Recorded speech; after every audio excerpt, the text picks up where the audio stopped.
మాట్లాడవలసిందిగా రిక్వెస్ట్ చేస్తున్నాం. మీడియా మిత్రులందరికీ నమస్కారం. మన సినిమాని కొంచెం లోపలికి తీసుకెళ్ళండి అయ్యా. ఆగస్టు 15న ఏదో ముహూర్తం పెట్టారు, సాయంత్రం 4 అన్నారు. అదేంటో పొద్దున చూడడం లేదంట, సాయంత్రం 4 నుంచి పెట్టాము, ఆగస్ట్ 15th అన్నారు. అది అందరికీ తెలుసో లేదో అని నేను ప్రత్యేకంగా చెప్తున్నాను. నిఖిల్ రెడీ నువ్వున్నావా? ఎంత హీరో అయినా, ఎంత మా బ్యానర్ అయినా కూడా for coming here I should thank you. తర్వాత మన పాప పొద్దున మాట్లాడినప్పుడు, నువ్వు అక్కడ దూరం నుంచి వచ్చావంట మన ఈ ఫంక్షన్కి అని అంటే, అంకుల్ నాకు ఫోన్ వస్తే గీతాష్ నుంచి ఓ మంచి హీరోయిన్ క్యారెక్టర్ కనుకుంటే నన్ను గెస్ట్ కింద పిలుస్తా. But at the same time, I am telling you, you are going to do a very good character in our banner. Nice of you. Thank you. నువ్వు ఇంకేదో ఒకటి డిన్నర్కి వెళ్ళాలన్నావు కదా, నువ్వు వెళ్ళిపో, పర్లేదు. Right, okay. Thank you Sreeleela garu, thank you so much. Thank you. అలాగే వచ్చిన యంగ్ డైరెక్టర్స్ వీళ్ళందరికీ థ్యాంక్ యూ వెరీ మచ్. నాకు ఇతన్ని ఒకసారి ఆఫీస్కి ఇలా రమ్మని ఇందాక చెప్పాడు కదా, పిలిచినప్పుడు ఒకటి అడిగాను, బాబు మరి పెద్ద ఫ్యామిలీ నుంచి వచ్చి ఎన్టీఆర్ బ్రదర్లేగా ఉండి కొడితే 4 అడుపడిపోతారు, 10 మంది పైకి లెగుస్తారు, అలాంటి క్యారెక్టర్ కాదు కదా ఇది, మామూలు పల్లెటూరు ఫ్రెండ్స్, 3 ఫ్రెండ్స్ కథ, ఇది పర్వాలేదా అన్న. మరి ఏం చెప్పాడో తర్వాత ఎన్టీఆర్ గారితో మాట్లాడినప్పుడు, ఎవడి కష్టం వాడు పడాలండి, ఏ ఫ్యామిలీ నుంచి వచ్చినా కూడా, ఎవడి డాష్ డాష్ వాడే అని అన్నాడు. అందుకని నీ కష్టం నువ్వు పడ్డావు, ఇందులో నీ టాలెంట్ నువ్వు చూపించావు కనుక న్యాచురల్గా పైకి వస్తావు. అలాగే అమ్మాయి కూడా చాలా, నేను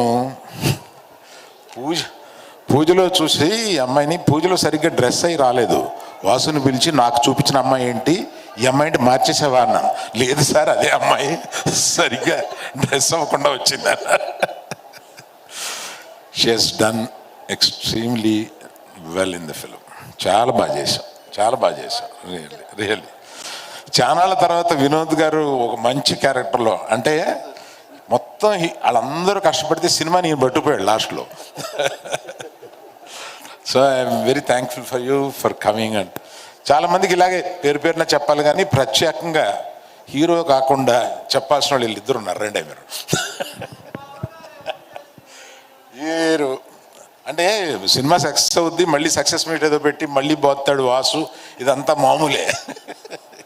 కానీ వీళ్ళిద్దరూ చేసింది మీరు అప్పటికి సినిమా చూసుంటారు కాబట్టి అప్పటికి మీకు తెలుస్తుంది, వీళ్ళిద్దరూ చించి వదిలేశారు సినిమాలో.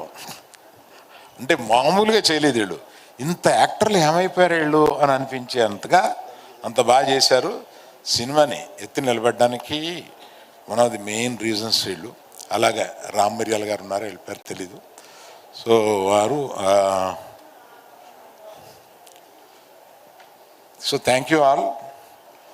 తప్పకుండా ఈ సినిమా చూశాను, చాలా బాగుంది. లాస్ట్లో చాలా హార్ట్ఫుల్గా ఉండి సినిమాని మొత్తం ఎంజాయ్ చేసి ఒక గుడ్ ఫీలింగ్తో పైకి లెగుస్తాము. 15వ తారీఖున సాయంత్రం. ఇందులో వాసు గురించి చెప్పాలంటే, ఈ వాసు కాదు నేను తిడతాను, నిన్ను పర్వాలేదా? ఎంతసేపు అయినా తిట్టచ్చు. ఇతనితో కథ చెప్పించాడు, ఈయన మాయగాడు చెప్పడం. అలా నేను తర్వాత వాసుని పిలిచాను, ఏమయ్యా ఫస్ట్ డైరెక్షన్ ఇస్తున్నాము, కథ బాగా చెప్పాడు, ఇది గ్యారంటీగా ఇలా వస్తుందని ఎలాగా అన్నట్టు, నాది గ్యారంటీ అన్నాడు.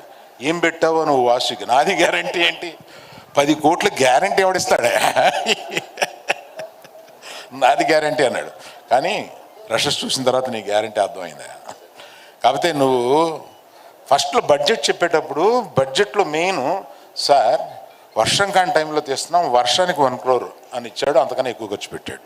ఓ వర్షానికి ఓ బడ్జెట్ ఇచ్చిన ప్రొడ్యూసర్ అలాగే. అది మీరు ఏమన్నారు అర్థమైంది సార్. ఆఫీసర్ మధ్యలో ఒక బడ్జెట్ ఇచ్చి దాన్ని డబల్ చేసామనే కదా. ఇప్పుడే ఆయన ఏదో నెంబర్ చెప్తే మిస్ అయ్యాను, సున్నాల్లో కొంచెం వీక్ అంతే సార్. అదే సార్, ప్రొడ్యూసరే కదండి, అది నెంబర్లో మరి అలా చెప్తే ఎలాగ సార్ మీరు?